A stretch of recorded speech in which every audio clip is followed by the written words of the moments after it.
हमारे तुकडोजी महाराज नागपुर विश्वविद्यालय कुलपति डॉक्टर सुभाष चौधरी जी,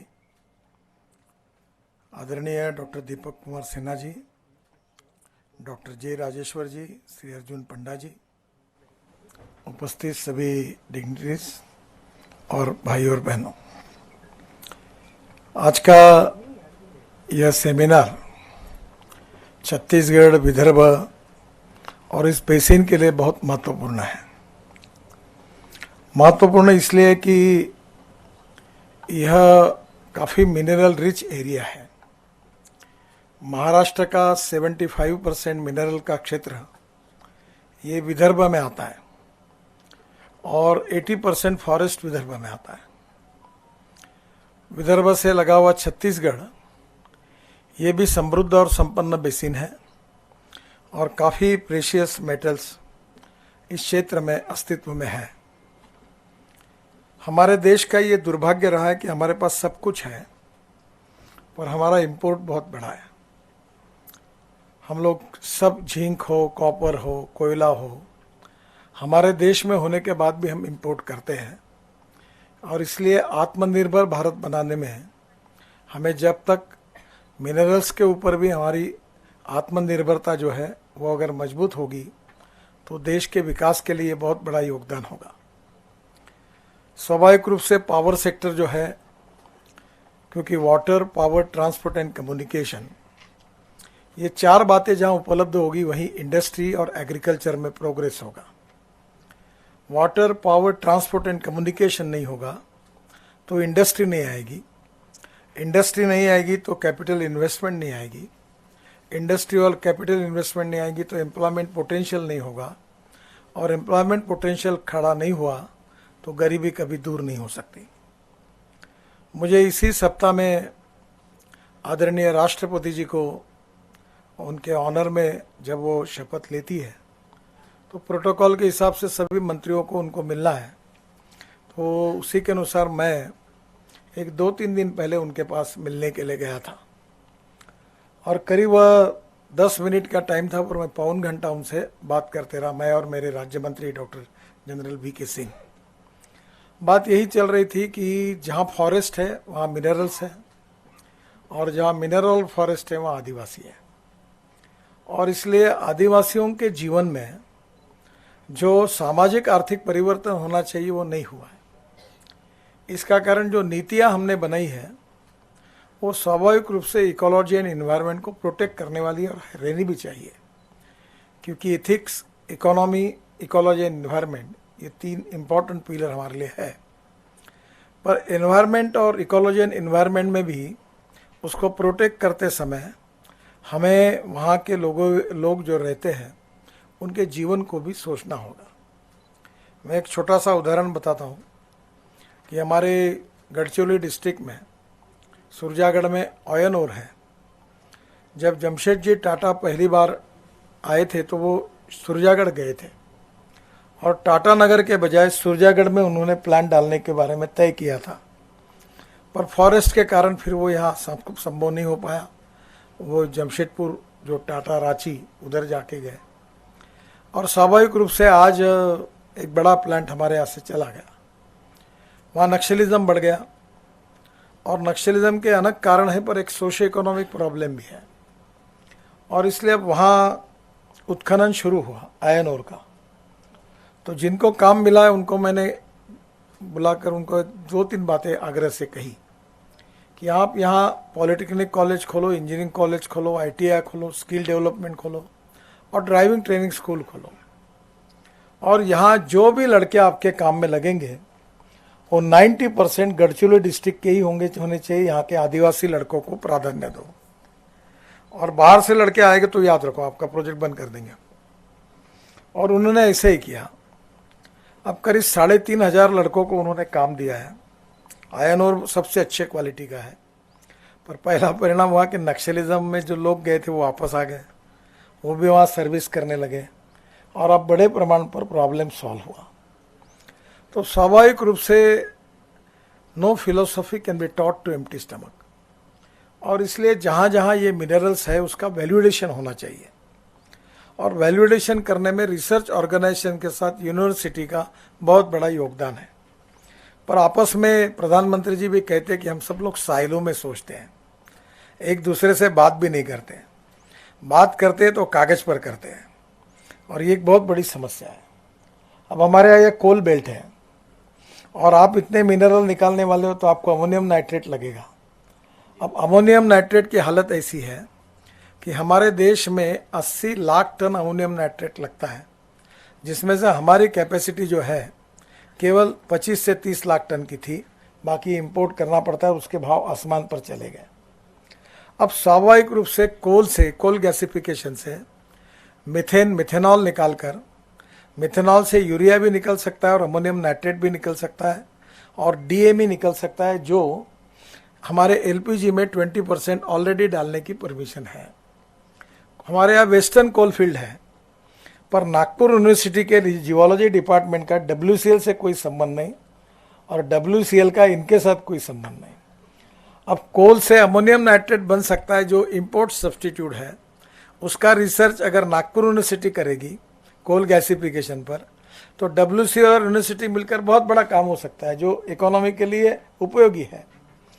और अभी कोल माइन ने जो लो क्वालिटी कोल के ब्लॉक निकाले हैं जो सीबीएम के लिए रखे हुए हैं, पर इसमें बीच में कोऑर्डिनेशन नहीं है, और इसलिए जब कोई आपको मिनरल मिलता है, अब मुझे मालूम तो नहीं, पर एक पीढ़ी को अगर मिलता होगा तो जब निकलता तो दूसरी पीढ़ी आती है। ये जो डिले है, ये जो काम करने की पद्धति है, ये देश के लिए बहुत घातक है। मैं अक्सर लोगों को कहता हूँ सरकार में कि I like people who can get the things done. ये कागज पे लिखते हैं और कागज पर रिसर्च रख के सेफ डिपॉजिट वॉल में सील लगा के बंद करते हैं।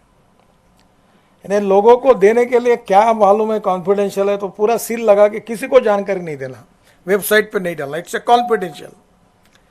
मैंने एक बार डीआरडीओ में पूछा भाई तुम्हारे, अभी प्रधानमंत्री ने और हमने सब ओपन कर दिया कि let us open your technology to the society, और उनको बोलो कि तुम करो काम, मैं करूंगा नहीं, तुम्हें करने दूंगा नहीं और तुम्हें बताऊंगा भी नहीं, और कोई बताएगा तो कार्रवाई करूंगा। ऐसे टाइप का एटमॉस्फेयर में how we can develop, somewhere we need to have a positive attitude with for the development, और उसमें coordination, cooperation and communication between the stakeholder is very important.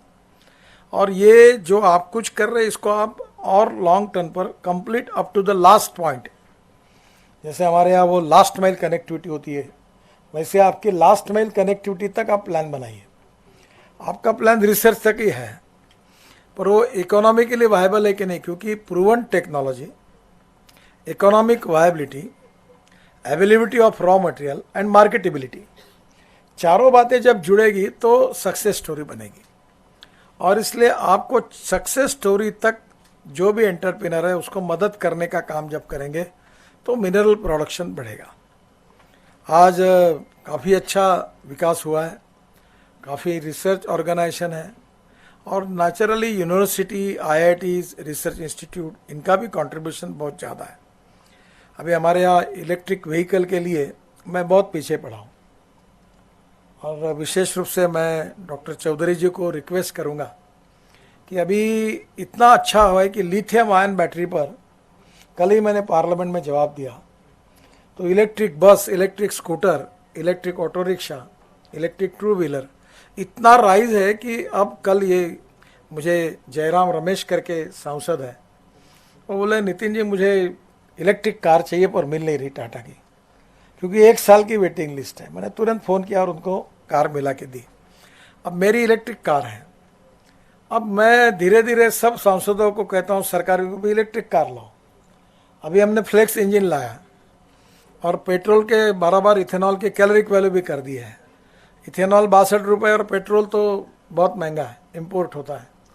तो धीरे धीरे लिथियम आयन बैटरी में जो chemistry थी उसमें zinc ion, aluminium ion, sodium ion सब हो गया। अब इंडियन ऑयल ने, रिसर्च लेबोरेटरी ने, मैं वहाँ गया था, उन्होंने एल्यूमिनियम एयर टेक्नोलॉजी लाई है, वो बहुत चीप है। पर ये जो कुछ काम हो रहा है इसको यूनिवर्सिटीज़ को पता नहीं, यूनिवर्सिटी के काम को आईआईटी को पता नहीं, आईआईटी के काम को सरकार को पता नहीं। तो ये कहीं ना कहीं हम लोग मिलकर एक दूसरे को, अभी बीच में मैंने इसरो और ARI का कोऑर्डिनेशन कर दिया। मैं एक बार जब प्लेन में जा रहा था तब जेट एयरवेज था, तो सहज उनका मासिक पढ़ते हुए मुझे पता चला कि सैटेलाइट में लिथियम आयन बैटरी बनाई है हमारे इसरो ने और सैटेलाइट में लगाई है। तो मैंने तुरंत आकर इसरो के जो डायरेक्टर थे उनको बुलाया, उन्होंने कहा, बोले हाँ हमने किया ये रिसर्च। मैं बोला ये आप हमारे कार के लिए, ट्रक के लिए, बस के लिए क्यों नहीं देते? तो बोले हमें इसका मैंडेट नहीं है। बोला मैंडेट कौन देता है? सरकार। मैं कौन हूँ? मैंने तुरंत ARI के डायरेक्टर, उनका दोनों का कोऑर्डिनेशन करके दिया और उन्होंने काफ़ी उसमें रिसर्च करके आगे आए। अब लिथियम आयन बैटरी के साथ जितना रिसर्च हो रहा है ग्रीन हाइड्रोजन पे हो रहा है। ग्रीन हाइड्रोजन भी ये हमारे लिए हाइड्रोजन मिशन है, उसके लिए भी सरकार ने काम शुरू किया है। मेरा विशेष रूप से कल ही मैंने कहीं सुना कि राजस्थान में बहुत यूरेनियम मिला, और मैं आपको बताता हूँ कि अब थर्मल को प्लांट, कोल के प्लांट डालना बहुत मुश्किल है, कोई बैंक फाइनेंस नहीं करती, पोल्यूशन की समस्या है। तो स्वाभाविक रूप से पावर मिनिस्टर भी चिंतित थे। तो मैंने उनको यही कहा कि आप जियोथर्मल और न्यूक्लियर पावर का कुछ तो भी करिए। अब न्यूक्लियर पावर के बारे में भी एप्रीहेंशंस है, बहुत गलतफहमियां हैं, और हमारे देश में अगर यूरेनियम है मिल जाएगा, वैसे थेरियम हमारे पास है, तो हम उसके बेस न्यूक्लियर प्लांट के मॉडल तैयार करेंगे। तो मुझे लगता है कि हम आगे चलकर तो हमें उसको भी सोचना होगा। जो सुरक्षा के लिए प्रिवेंटिव मेजर्स करने पड़ेंगे वो ज़रूरी है, वो करने चाहिए, पर रास्ते पर एक्सीडेंट होता है इसलिए रास्ते पर ही चलना नहीं, ऐसा तो नहीं हो सकता। इसलिए मुझे लगता है कि अब ये जो विशेष रूप से खनिज संपदा है, ये मिलने के बाद इसका प्रत्यक्ष कमर्शियल प्रोडक्शन होने तक अगर होगा तो वो सक्सेस स्टोरी होगी। बहुत से बार हम बचपन से देखते, कोई तो भी खोदने वाले आते, ड्रिलिंग करते, कुछ जगह खड़े रहते, उनका कैंप रहता है, बाद में चले जाते और 20-20 साल कुछ पता नहीं चलता। तो इससे कोई मतलब नहीं है। रिसर्च नीड बेस होना चाहिए और रिसर्च कमर्शियली सक्सेसफुल होना चाहिए। Need base and commercial success होगा तो इंपोर्ट बचेगा, एक्सपोर्ट होगा तो आत्मनिर्भर भारत बनेगा। और इसलिए स्वाभाविक रूप से मुझे बहुत खुशी है कि आपने जब आज आज़ादी की अमृत महोत्सव हमारा है, 75 साल हमने पूरे किए हैं, और आत्मनिर्भर भारत बनने की जो हमारी सबकी, प्रधानमंत्री जी की, हमारी सबकी एक कामना है, उसमें ये सबसे इम्पोर्टेंट सेक्टर है। मैं एक बार दिल्ली से उदयपुर जा रहा था, और उदयपुर जाते समय मेरे हवाई जहाज में उदयपुर के जो हिंदुस्तान जिंक जो इन्होंने लिया है अपने वेदांत वालों ने, अनिल अग्रवाल, तो उनके MD बैठे थे। तो थोड़ी देर बैठे, नाश्ता हुआ, तो उन्होंने मुझे पूछा, बात सब रोड वगैरह की हुई, तो मैं आपको एक सवाल पूछूं क्या? मैंने बोला पूछो। बोले मुझे एक सवाल पूछना है कि ये जिंक आयन, ये हिंदुस्तान जिंक, ये अच्छा हुआ कि डिसइन्वेस्टमेंट का, मैं पिछले 7 साल से मैं भी फाइनेंस मिनिस्टर के साथ इस कमेटी के हम दोनों परमानेंट मेंबर हैं। तो ये जब बेचा गया तब मैंने कहा था कि 26% इक्विटी रखो, पूरा मत बेचो। तो हमने 300 करोड़ में दे दिया हो बाकी सब। अब 26 करोड़ की हमारी इक्विटी की कीमत मार्केट प्राइस से 55,000 करोड़ हुई। तो उन्होंने मुझे एक प्रश्न पूछा जो आपके लिए बहुत महत्वपूर्ण है, जिसका उत्तर आप लोगों ने ढूंढना चाहिए। उन्होंने कहा कि इतने सस्ते में ये बेच दिया सरकार ने, सब बंद पड़ा था, अब जब प्राइवेट मैनेजमेंट आई तो अब हजारों करोड़ का प्रॉफिट कमा रहा है। जब प्राइवेट प्रॉफिट कमा रहा है तो सरकार था तब क्यों नहीं कमा पाया? तो मैंने कहा आप इसको छोड़ दो, सरकार नहीं, से सरकार का नाम है विषकन्या, ये जिसको हाथ लगा दी वो गड्ढे में ही जाता है। Somewhere we need to find out the alternative for that. What is the reason? और हम, जैसे मैंने 4 बातों का कहा कि proven technology, economic viability, availability of raw material and effective marketing up to the end, हम इसको सक्सेस स्टोरी बनाएंगे तो हमारी ग्रोथ बहुत बढ़ेगी, GDP ग्रोथ बढ़ेगा, हमारा एक्सपोर्ट बढ़ेगा, इंपोर्ट कम होगा। और इसमें आज आपने अच्छा किया है, छत्तीसगढ़ बेसिन का आप स्टडी कर रहे हैं। मैं आपसे एक रिक्वेस्ट करूंगा कि इस क्षेत्र की जितनी रिसर्च ऑर्गेनाइजेशन है, यूनिवर्सिटीज़ है, उनके साथ आप इंटरेक्शन करिए। इसके साथ साथ रिसर्च में आप भी कर रहे, उनको भी, वहाँ के नए यंग टैलेंटेड लड़कों को भी इस रिसर्च के तरफ डाइवर्ट करिए। और इसके बाद ये सब बातों को कमर्शियली भी लोगों के जानकारी के लिए आजकल काफ़ी मीडिया अलग अलग प्रकार की आपकी वेबसाइट पर आप दीजिए। और मुझे याद है कि मैं पावर और माइनिंग दोनों मंत्री जी के साथ मेरे अच्छे संबंध है, मैं उनको बहुत सलाह देते रहता हूँ, वो मेरे पास आते रहते हैं। तो आप पॉलिसी बनाओ, मैं उनको कहूँगा कि आप इसको जल्दी से जल्दी ओपन करो। और अब सरकार ने पॉलिसी बदल दी है, हम तुरंत प्राइवेट सेक्टर को देने के लिए तैयार हैं। हम ऐसे मॉडल तैयार करेंगे। अब ये मैग्नीज्योर ऑफ इंडिया नागपुर में है, वो भी यही है कि हमारा टोटल प्रोडक्शन 25 लाख टन है, हमारी रिक्वायरमेंट 85 लाख टन है, पूरा इंपोर्ट हो रहा है। और ये पूरे बालाघाट, गोंदिया, भंडारा मैंगनीज पड़ा हुआ है। तो हमारे एमडी मैंने बचाया मैग्नीज्योर में, तो ये भी जा रहा था डिसइन्वेस्टमेंट में। तो चौधरी एमडी उनको मैंने कहा कि तुम्हारा प्रोडक्शन 25 लाख टन कम से कम करो 2 साल में, नहीं तो तुम्हारा डिसइन्वेस्टमेंट पक्का करूँगा मैं। और कामगारों को भी बताया मैंने, प्रोडक्शन बढ़ा नहीं तो ये जाएगा बाहर, वो चिल्लाना नहीं मेरे पास। अब वो मैग्नीज की इतनी खदानें आसपास पड़ी हुई है, पर हिंदुस्तान मैग्नीज इंपोर्ट कर रहा है। Somewhere we need to change this scenario. For that reason we need good research and practical approach for the development. और अक्सर एक बात जो मैं 2 चीज़ें बहुत याद रखता हूँ कि innovation, entrepreneurship, science, technology, research, skill and successful practices, we name it as knowledge, and conversion of knowledge into wealth is the future. And the other important thing is, no one is best, no material is best, and no person is best. It is depending upon the appropriate technology and appropriate leadership that you can convert waste into wealth. हमारे पास बहुत waste पड़ी हुई है और उसका भी value addition हो सकता है, और इसमें रिसर्च करने वाली कैपेबिलिटी भी हमारे पास है।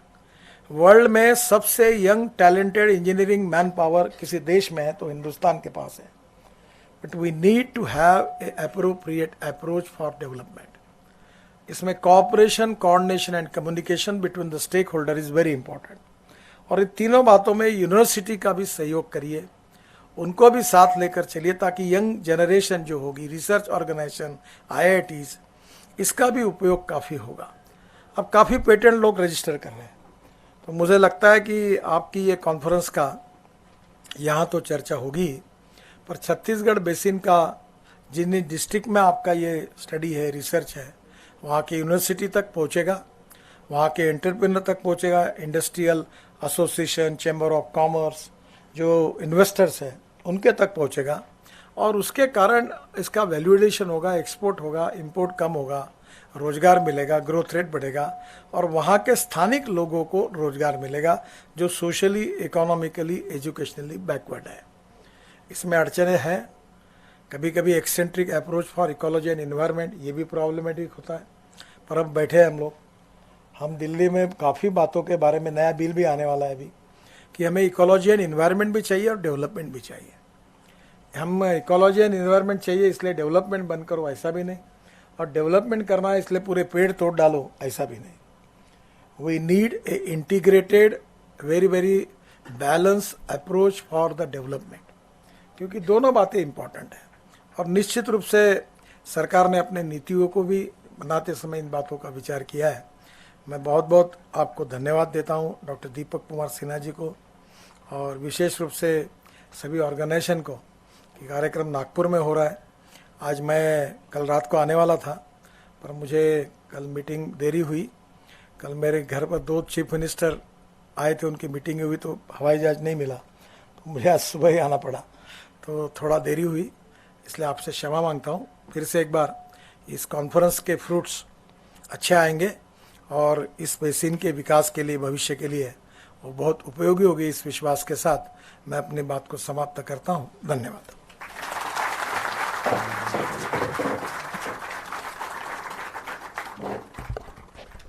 Thank you, sir. Sir, your advice is command to us. Following your lecture, I would like to quote Tagore, "Dibe ar nibe